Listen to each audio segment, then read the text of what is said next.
Hi, everyone. Thanks for tuning in to our Silicon Labs podcast.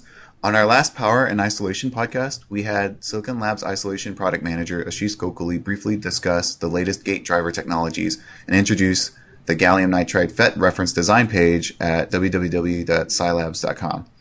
So Transphorm is one of those design partners featured on that reference design page, and they've sent field applications engineer Jenny Cortez to speak with us with the gallium nitride technology and the applications Transphorm has been successfully getting designed into, and sort of where Silicon Labs fits into that equation as well. Thanks for joining me today, Jenny. Thank you for the opportunity to speak to you today, Isaac. I'm excited to be here. Jenny, some of our listeners might not know much about Transphorm, so before we begin, can you tell us a little bit about your company? Absolutely. Transphorm is a semiconductor company that designs, manufactures, and sells high quality and reliability GaN FETs for high voltage applications. We hold one of the largest IP portfolios worldwide with over 1,000 issued and pending patents. We also own the complete product development cycle from design, epi, and process. So since GaN is new material for power electronics, our devices are designed to be very robust. We over-test and over-stress our devices, Isaac, in reliability testings. This is one of the reasons why we are the only high-voltage GaN company that's both JEDEC qualified and AEC-Q automotive qualified. Speaking of AEC-Q, our automotive parts, they're qualified at 175 degrees Celsius, which is 25 degrees Celsius higher than the current high voltage rated silicon MOSFET AEC-Q1 devices. Not only that, we have short lead times, generally less than 16 weeks to make customers happy. Not to mention, we also have the capability to ramp up 2 to 5 times for customer demands. Okay, well, it sounds like a great company. After visiting Transphorm's site and reading a few press releases, it's clear that you guys have already a few GaN designs in production. Can you describe these applications and what about Transphorm's technology enabled these successes? Where are you working towards for future success? That's correct. Yes, we have a number of design wins in different markets. We're in the infrastructure and IT market for server PSUs. We're also in the industrial market with battery chargers, PSUs for COTS and military applications, as well as servo drives.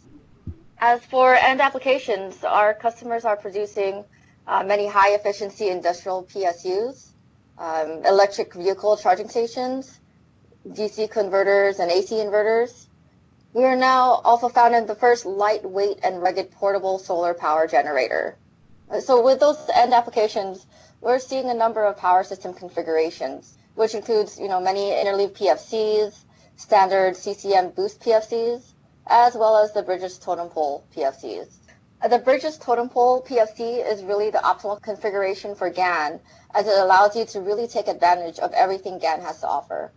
If we have time, I'd like to dive a little deeper into some of the customer use cases we have. How does that sound, Isaac? Yes, please do.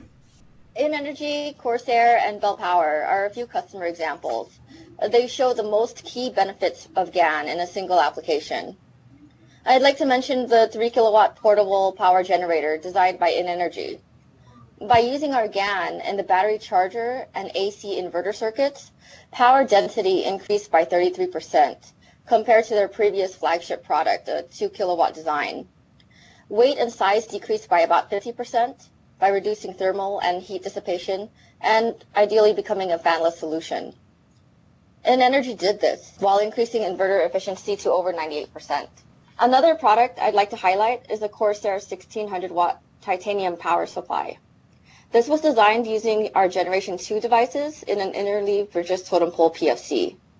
With Transphorm, the PFC efficiency increased by 2%, the output power increased by 100 watt, the overall PSU size decreased by 13%, and cost decreased by 6%. Corsair was able to do this, and they were able to maintain the titanium standard, thermal performance, and retail price. Also, they were able to offer a 10-year warranty on this new system. Now, getting back to your original questions, you asked about the overarching reason behind our success. I see three key things. Customers being comfortable with our level of quality and reliability, the simplicity of design. We have the most robust gate in this industry. And the engineers having the ability to design GaN with standard TO packages. So at the same time, regarding our future success targets, consistency is key. We remain focused in producing GaN with high quality and reliability. We're driving up performance while reducing device cost. We have cross-application evaluation and reference boards to speed up the investigation process for engineers. We will continue to provide standard packages that customers are familiar with. So keep an eye out for a D2 pack in the near future. So high voltage GaN is still in the early stages of adoption. As someone who lives and breathes in this world of power design, I guess what information can you provide customers looking to compare GaN against existing technologies such as silicon or silicon carbide especially?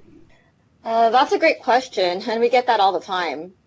And quality and reliability must be very carefully considered at all times. So we are transparent in everything we do, Isaac.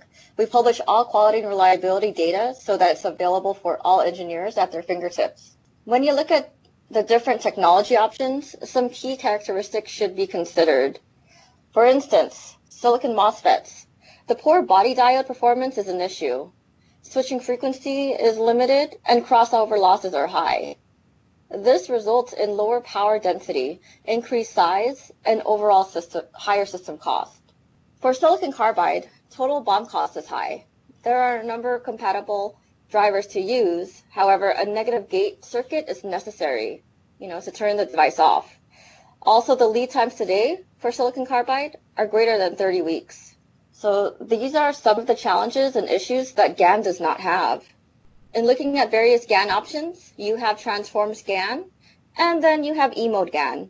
Regarding E-mode GaN, although paralleling multiple FETs is achievable, all other application considerations, such as Q&R, total BOM cost, negative gate drive, low gate safety margin rating, and heat sinking capability, score low. As for Transphorm's GaN, we are JEDEC qualified and the only company that's AEC-Q qualified for high voltage GaN FETs.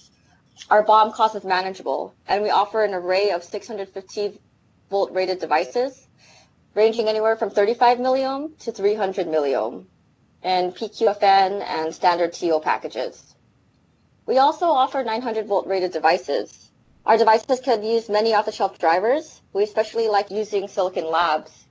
Power density limits are high, and heat sinking necessity is low due to the packages that we offer. Well, thanks for all the enlightening information on Transphorm's GaN technology. Back to the reference designs that are using Silicon Labs isolated gate drivers.